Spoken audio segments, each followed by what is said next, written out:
பிரெக்னன்சியில் காமனாக இருக்கக்கூடிய ஒரு காம்ப்ளிகேஷன் என்னன்னு கேட்டிங்கன்னா,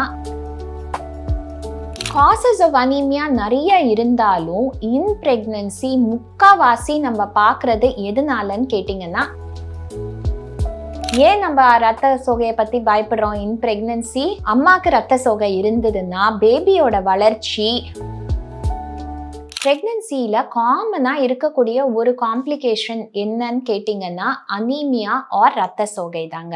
அனீமியாங்கிறது நம்மளோட blood haemoglobin level in pregnancy less than 11 gram per decilitre இருந்துச்சுன்னா அனீமியான்னு டயக்னோஸ் பண்ணுறோம். இது mild, moderate and severe categories of அனீமியான்னு பிரிச்சுக்கலாம். மைல்டுன்னு சொல்லும் போது somewhere between 10 to 11. Moderate anaemia நிறைய பேருக்கு நம்ம ஊர்ல இருக்கிறது somewhere between 7 to 10. And severe anaemia anything less than 7 gram per decilitre. அனீமியாக்கு என்ன சிம்டம்ஸ் காஸ் ஆகும்? அன்ஃபார்ச்சுனேட்லி இன் ப்ரெக்னன்சி இதை கண்டுபிடிக்கிறது ரொம்ப கஷ்டம்.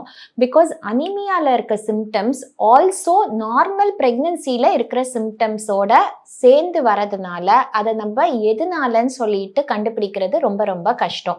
Some of these symptoms are heart beat கொஞ்சம் ஃபாஸ்ட்டாக இருக்கிறது, ரொம்ப மயக்கம் வர்றது, ஏதாவது கொஞ்சம் தூரம் நடந்தாலே மூச்சு வாங்குறது, feeling tired all the time, இதெல்லாமே ஈவன் இன் ஏர்லி ப்ரெக்னன்சி இருக்கிற சிம்டம்ஸுங்கிறதுனால நம்மளால சம்டைம்ஸ் ரிலையபிளி இதை வச்சு டயக்னோஸ் பண்ண முடியாது. காமனாக பிளட் டெஸ்ட் மூலியமாக மட்டும்தான் நம்ம டயக்னோஸ் பண்ணுறோம். அண்ட் இன் ப்ரெக்னன்சி எவ்ரி ட்ரைமெஸ்டரில் ஒரு வாட்டியாவது நம்ம ஹீமோக்ளோபின் டெஸ்ட் எடுக்கணுங்கிறது அவசியம். ஸோ அனீமியா ஏன் இட் இஸ் டேஞ்சரஸ்?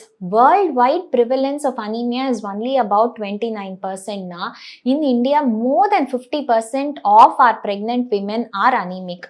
வெளிநாட்டிலலாம் பார்த்தீங்கன்னா நிறைய பேருக்கு வெறும் மல்டிவிட்டமின் டேப்லெட், ப்ரீனேட்டல் அப்படின்னு சொல்லிட்டு தான் கொடுப்பாங்க. செப்பரேட்டாக அயர்ன் அண்ட் கால்சியம் டேப்லெட் கூட கொடுக்க மாட்டாங்க. But government of India recommendations படி இன் பிரெக்னன்சி யூஸ்வலி முதல் 3 மாதம் முடிஞ்சோடனே we supplement iron tablets as well as calcium tablets. Because நம்மளோட ப்ரிவலன்ஸ் ஆஃப் அனீமியா அவ்வளோ ஜாஸ்தியாக இருக்கிறதுனால இது முக்கால்வாசி எல்லா ப்ரெக்னென்ட் லேடிஸ்க்கும் தான் தேவைப்படுது. காசஸ் ஆஃப் அனீமியா நிறைய இருந்தாலும் இன் ப்ரெக்னன்சி முக்கால்வாசி நம்ம பார்க்குறது எதனாலன்னு கேட்டிங்கன்னா அயர்ன் டெஃபிஷியன்சி அனீமியா. பிகாஸ் அயர்னுங்கிறது ஒரு வைட்டல் நியூட்ரியன்ட் நம்மளோட பிளட் செல்ஸ் ஃபார்ம் ஆகிறதுக்கு அப்படிங்கிறதுக்காக. நிறைய பேர் கேட்பாங்க, அயர்ன் டேப்லெட் சாப்பிட்றத நான் தவிர்க்க முடியுமா? எப்படியாவது நான் டயட்டில் என்னோட ஹீமோக்ளோபின் கண்டென்ட்டை இன்க்ரீஸ் பண்ண முடியுமா அப்படின்ட்டுன்னு. ஸோ இதுக்கு நீங்கள் சாப்பாட்டில் என்னெல்லாம் சேர்த்துக்கலாம் அப்படிங்கிறத பற்றி இப்போ பார்ப்போம். ரத்தம் ஊறுறதுக்கு என்ன சாப்பிடலான்னு கேட்டாலே ஃபர்ஸ்ட் நம்மளுக்கு வெஜிடேரியன் சோர்ஸ்னா வர அட்வைஸ் ஒன்று பேரிச்சம்பளம் சாப்பிடுன்னு இருக்கும். இல்லாட்டி நான் வெஜிடேரியன் சோர்ஸ் அப்படின்னு பார்த்தா ஈரல் சாப்பிடுங்கன்னு சொல்லிட்டு சொல்லுவாங்க. பட் டேட்ஸோட வெயிட் ஃபார் வெயிட் 100 கிராம்ஸ்ல டேட்ஸுக்கு எவ்வளோ அயர்ன் கண்டென்ட் இருக்கோ அதோட நிறைய வெஜிடேரியன் சோர்சஸ் அதோட ஜாஸ்தி அயர்ன் கண்டென்ட் இருக்குன்னு நிறைய பேருக்கு தெரியறது இல்லை. அதே மாதிரி நான் வெஜிடேரியனே இருந்தாலும் எல்லாருக்கும் ஈரல் பிடிக்கும்னு சொல்லிட்டு சொல்ல முடியாது. ஸோ அதை ஃபோர்ஸ் பண்ணி அதை தான் சாப்பிடணும்னு சொல்லிட்டு நம்ம அந்த இடத்துல கம்பல் பண்ண முடியாது. சில vegetarian sources of iron rich food என்ன அப்படின்னு கேட்டிங்கன்னா, ஃபர்ஸ்ட் சீரியல்ஸ். நம்ம ஊரில் முக்கால்வாசி சவுத் இண்டியன் டயட்டில் இட்லி, தோசை ரெண்டுத்துக்குமே நம்ம ஒயிட் ரைஸ் தான் யூஸ் பண்ணுறோம். ஸோ இட்லி, தோசை நம்ம இன்க்ளூட் பண்ணாலும் அது தாண்டி நம்ம டைவர்ஸாக மற்ற மில்லட்ஸும் சாப்பாட்டில் சேர்த்துக்கணுங்கிறது முக்கியம். ஸோ சம்டைம்ஸ் கோதுமை சேர்த்துக்கலாம், சம்டைம்ஸ் கம்பு, சோளம், ராகி இந்த மாதிரி சிறுதானியங்கள் சேர்த்துக்கலாம். நிறைய legumes and beans are good sources of iron.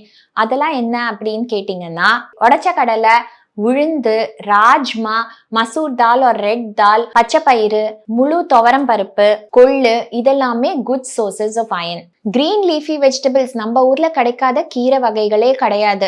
சில கீரை வகைகள் லைக் அகத்திக்கீரை, சிகப்பு அகத்திக்கீரை, பொன்னாங்கண்ணி கீரை, முருங்கைக்கீரை, வெந்தயக்கீரை இதெல்லாமே குட் சோர்சஸ் ஆஃப் அயர்ன் தான். டெய்லி நம்ம சவுத் இண்டியன் குக்கிங்ல யூஸ் பண்ற 3 ஹர்ப்ஸ் என்ன அப்படின்னு கேட்டிங்கன்னா, நம்மளுக்கு கருவேப்பிலை, கொத்தமல்லி, புதினா இது 3ம் நிறைய நம்ம சமையல்ல சேர்த்துக்கிறது. இதுல துவையலோ சட்னியோ அரைச்சு சாப்பிடுறங்கிறது நல்லது. இதெல்லாமே குட் சோர்சஸ் ஆஃப் அயர்ன் தான். சில நட்ஸ் அண்ட் சீட்ஸ் லைக் பாதாம் பருப்பு, கேஷ்யூ, பிரவுன் எள்ளு, சூரியகாந்தி விதைகள் ஆர் சன்ஃப்ளவர் சீட்ஸ் இதெல்லாமும் குட் சோர்சஸ் ஆஃப் அயன் கொஞ்சம் கொஞ்சம் சாப்பாட்டுல சேர்த்துக்கலாம். டேட்ஸ் சாப்பிடலாமா? அவசியம் சாப்பிடலாம்.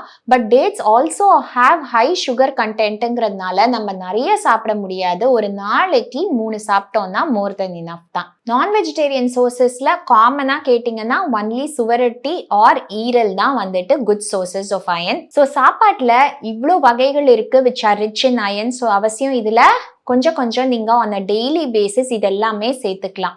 பட் நீங்க இதெல்லாம் சேர்த்தும் உங்களோட ஹீமோகுளோபின் லெவல் இம்ப்ரூவ் ஆகலைன்னா அவசியம் உங்க டாக்டர் கிட்ட அவங்களோட அட்வைஸ் வாங்கிட்டு அயன் டேப்லெட்ஸோ ஆர் வேர் த அனீமியா சிவியர் அயன் இன்ஜெக்ஷன்ஸோ போட்டு நம்ம அதை இம்ப்ரூவ் பண்ணணுங்கிறது முக்கியம்.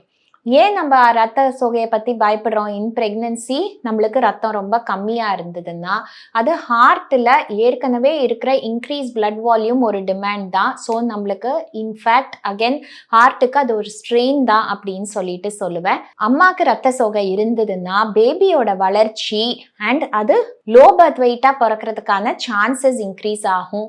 குறை மாசத்துலயே நம்மளுக்கு பிரசவ வலி எடுக்கிறதுக்கான ரிஸ்க் இன்க்ரீஸ் ஆகும். அண்ட் டெலிவரிக்கு அப்புறமாவும் நம்மளுக்கு அந்த டைம்ல பிளட் லாஸ் ஆக போகுது. நார்மல் டெலிவரிலையும் சரி சிசேரியன் டெலிவரிலையும் சரி anywhere between 500 to 1000 ml of blood நம்ம லூஸ் பண்ண போறோம். அப்போ நம்மளோட பிளட் லெவல்ஸ் நார்மலா இருந்தாதான் தட் அமௌண்ட் ஆஃப் பிளட் லாஸை நம்மளால தாங்கிக்கக்கூடிய சக்தி இருக்கும். இல்லாட்டி அவசியம் நம்மளுக்கு பிளட் லாஸ் அதிகமாகும் போது அந்த டைம்ல நம்மளுக்கு இமீடியட்டா லைஃப் சேவிங் மெஷரா பிளட் டிரான்ஸ்ஃபியூஷன் தான் வந்துட்டு தேவைப்படும். ஆஃப்டர் டெலிவரியும் அனிமிக்கா இருந்தீங்கன்னா சான்சஸ் ஆஃப் இன்ஃபெக்ஷன், யூட்ரஸ் சரியா வந்து ஷ்ரிங்க் ஆகாம இருக்கிறது, தாய்ப்பால் சரியா சுரக்காம இருக்கிறது இதுக்கான ரிஸ்க் எல்லாம் இன்க்ரீஸ் ஆகும். ஸோ அவசியம் உங்க ஹீமோகுளோபினை செக் பண்ணிக்கோங்க. சாப்பாட்டுல இந்த அயன் ரிச் பொருட்கள்லாம் இன்க்ளூட் பண்ணிக்கோங்க. பட் அது தாண்டியும் உங்களுக்கு ஹீமோகுளோபின் இம்ப்ரூவ் ஆகலைன்னா அவசியம் அயன் சப்ளிமெண்ட் எடுத்துக்கோங்க.